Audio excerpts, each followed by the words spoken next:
Hello again, everyone. Zack Attack is here with my WWE Raw Supershow review for tonight, Monday, June the 4th, 2012. Over tonight's Raw, kind of better than last week's Raw, but kind of some silliness tonight. Kind of let me say it, a fun main event. Silly main event, but still, and we done. But anyway, uh, some building for over the No Way Out pay-per-view, not that much matches added, but still, build up of No Way Out's getting okay, but next week's Raw, the Raw before, which will be a 3-hour Raw. I'll get to that in about a certain return in a moment for next week. Should be okay Raw to build up next week, but this week, okay. Kicking off with John Cena. Cena returned after 2 weeks off, after getting his butt with a Big Show. Big Show caused chaos last week, beating the shit out of everybody. Well, we found out Big Show had the night off. Or maybe participating in the dark match main event like John Cena did last week. But John Cena was interviewed at the beginning of the night by Mr. Michael Cole. Basically, it was like Cena saying, oh, blah, blah, blah, Big Show, No Way Out, I'm going to beat him, I've lost all these people, but I don't care. Cole started teasing Cena about losing the Rock, and losing the beat up by Lesnar, losing the John Laurinaitis at the pay-per-view last month, yada, yada, yada. Blah, blah, blah, blah, blah, blah, blah, blah, blah, blah, blah, blah. And here comes Michael Cole's friend, or he thought was his friend, the general manager of Raw, Mr. John Laurinaitis. That's when he said Big Show was taking the night off tonight. And Cena will get the opportunity to name his opponent like Big Show did last week. And Cena's like, I can name anybody I want. Well, besides Big Show and Laurinaitis. Well, Laurinaitis says he's retired after beating John Cena at Over the Limit. So Cena's like, if I can choose anybody I want besides you or Big Show, it's Michael Cole. So that was the main event tonight. Michael Cole against John Cena. Well, there was a little roadblock.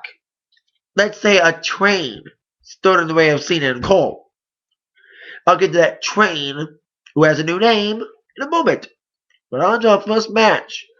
Dolph Ziggler, trying to break free from his tag team phase, took on Sheamus in a rematch from last week's SmackDown. And I've said this a lot, and I bet you everyone mostly will agree with me that Dolph Ziggler has been impressing people ever since he first came in and really got rid of all the gimmicks that he came in with. He left Nikki behind from the Spirit Squad. He came in with the whole, hey, that's Ziggler handshake thing. Once he really focused on wrestling, I remember he wrestled Rey Mysterio for the IC Championship at the pay-per-view in 09. I forgot which one it was. Was it SummerSlam? Or was it like Great American Bash or something, 09? But Dolph looked very good. I've always been impressed with him, and I'm glad he's getting a little bit of a push, although he kind of lost tonight to Sheamus again tonight. Jack Swagger going to interfere in that match on Friday, but Jack Swagger wasn't even involved in this match tonight. So that Zigzag is done. Ziggler looked okay tonight against Sheamus. He has some decent moves. But Sheamus got him numerous times with the white noise. I think he did like white noise twice. I think he did white noise like early in the match. I thought it was going to be a quick squash, but ended up doing it again later on after a few minutes. He got the Brogue Kick. 1, 2, 3. Sheamus got the victory. He got attacked, however, by Alberto Del Rio. Cost the man that Sheamus will face at No Way Out. So he started attacking him. Sheamus started to fight back. For a little help from Ricardo, Alberto got the cross arm breaker on the edge of the stage to Sheamus, sending a big message for their match at No Way Out. So we'll see how that goes. With that match being okay. So like I said, Sheamus wins but gets attacked by Alberto. Now on our next match, which was the returning Sin Cara. Sin Cara is back. He took on Hunico tonight with Camacho at ringside. Now, Sin Cara, I've heard the match on SmackDown went pretty well. No botches. And I agree. Sin Cara, when he first came in, he messed up everything. Trampoline, That's why he got injured the first time. He got injured at Money in the Bank after botching his flip over the top rope. I saw that knee fall down. He just bounced that landing. He didn't use the trampoline tonight. He actually came in flying through the middle and actually landed it. He actually put on a decent match tonight against Hunico.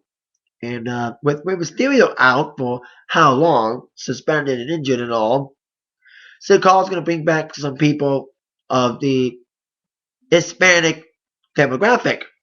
Really cheer on a hero like Sin Cara, who is kind of like Rey Mysterio in some ways. He actually put on a decent performance tonight against Hunico. 1, 2, 3, basically kind of a squash.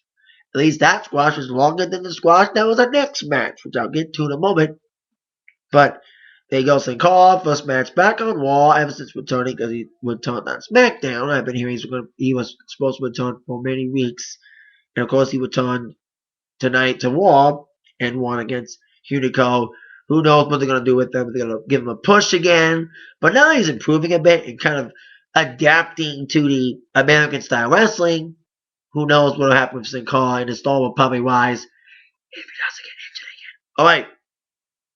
Next match, I told you about the squash with Epic Hunico and Sin Cara. It was twice as long as our next squash. A handicap match involving Ryback, aka Skip Sheffield. Speaking of guys who changed their names, like Tenzai. Anyway, he was in a squash match against some squashes guys. Is it just me, or did one guy look like a guy from Generation Me? But I don't think so. Anyway, Ryback won next match. Just destroy these two jobbers, seriously. On our next match, which was Kane against Daniel Bryan, and not Daniel Bryan, CM Punk, another SmackDown rematch. Daniel Bryan was involved in this match at ringside, watching this match happen.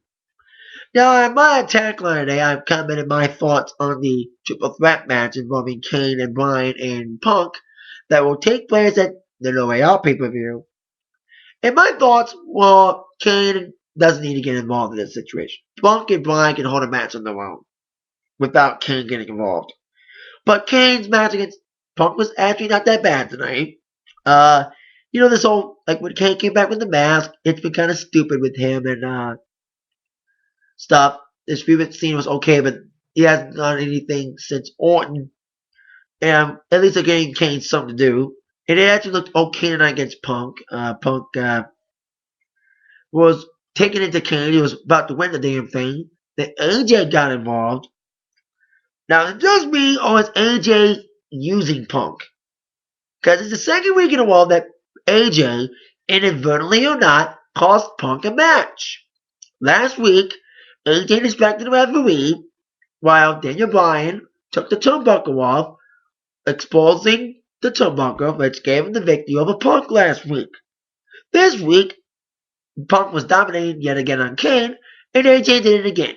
She came out during the match against Punk, distracting referee.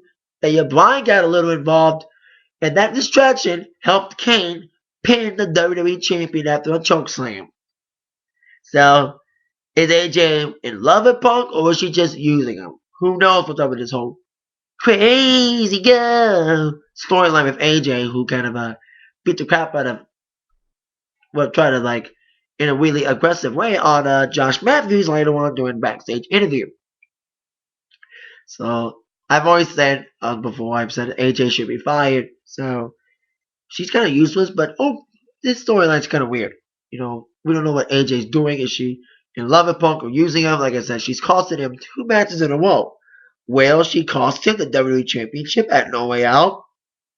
See what happens. Especially if she lets Daniel Bryan win. But who knows what's up in the storyline. And it also Kane. There could be something with Kane involved too.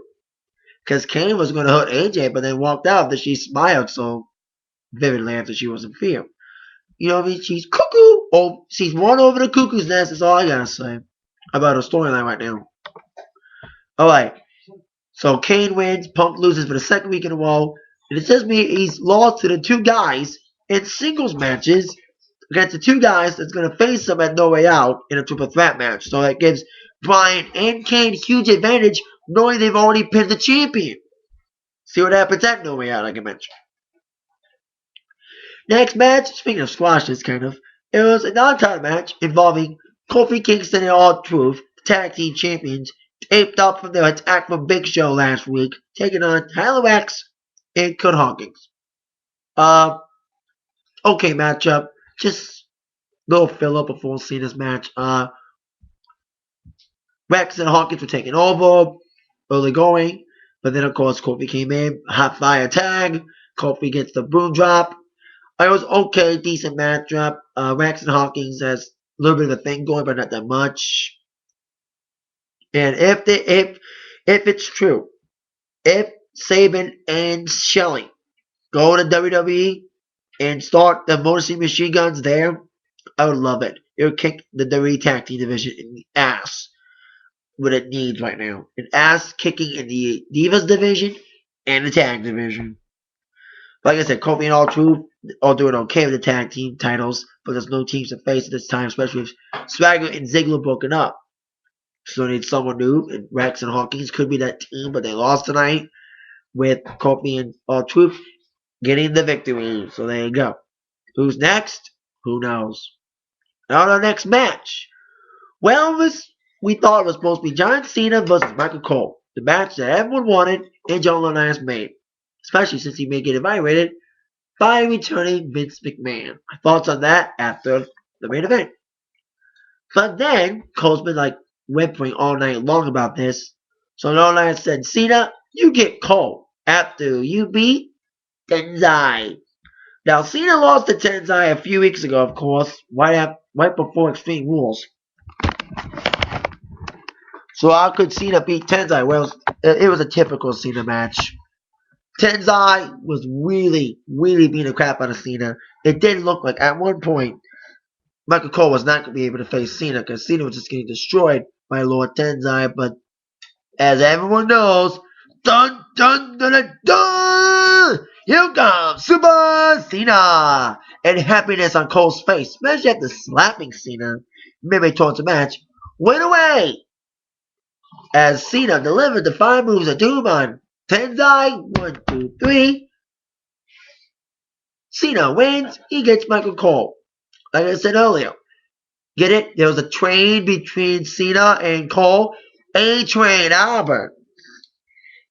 Yeah, Ryback and Albert / Tenzai, they changed names. Like I said. Ryback was Skip Sheffield. And of course, Tenzai was Albert. So like I said, Tenzai loses to Cena. Cena kind of avenged the loss against Tenzai. So now you get to beat the crap out of Michael Cole. It was kind of like the John Laurinaitis match with Cena, minus the Big Show ending. That's what it was. It was like the John Laurinaitis match all over again. Cena beat the crap out of Michael Cole. 5 extended show, just squashing his ass. It was kind of a comedy relief match. Putting him in a sleeper, making him apologize, pouring JL's barbecue sauce on him. But Michael Cole tried his best to try to fight after everything, even being stripped down to his underwear. Mind you, this is TGPG. But Cena F.U. Cole, that was it. Like I said, I bet you everyone wished that was a John Laurinaitis match all over again, with Cena actually winning instead of John Laurinaitis losing. Winning. So there you go. John Cena beats Michael Cole. No Big Show guaranteed, so we'll see what happens there. Like I said, John Cena Big Show probably will be next week on a 3-hour wall. Yeah, another 3-hour wall, but for the 1,000 wall, which they kind of teased tonight. But Vince McMahon is set to return next week to evaluate John Laurinaitis. That's why John Laurinaitis trying to please everybody by putting Cena against Cole, even though he had Tenzai in the way. That Cena destroyed.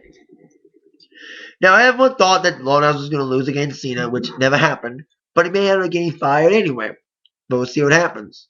I've been hearing rumors about Stone Cold coming in. I did see a Stone Cold sign tonight. Some rumors Stone Cold's going to come in as general manager. That could happen, but we'll see what happens with Vince McMahon and John Laurinaitis next week on Raw. See if John Laurinaitis gets fired or not. He dodged one bullet. Will he dodge another next week? on a 3-hour Raw. A 3-hour Raw. Thank you, Peanut Gallery. So there you go. That's my thoughts on Raw. Maybe Big Show will be back next week. And see the storyline stupid, even though it's stupid, like I mentioned. Like I said, it's the last one before No Way Out. So hopefully more matches are made next week. And like I said, 3-hour Raw, Vince McMahon, John Laurinaitis, what will go down. We'll see what happens. Thank you for watching this WWE Raw Super Show review. A little better than last week. Still some silliness, but like I said, kind of better than last week. That is it. Thank you again for watching. See you later. Have a great night. Yeah.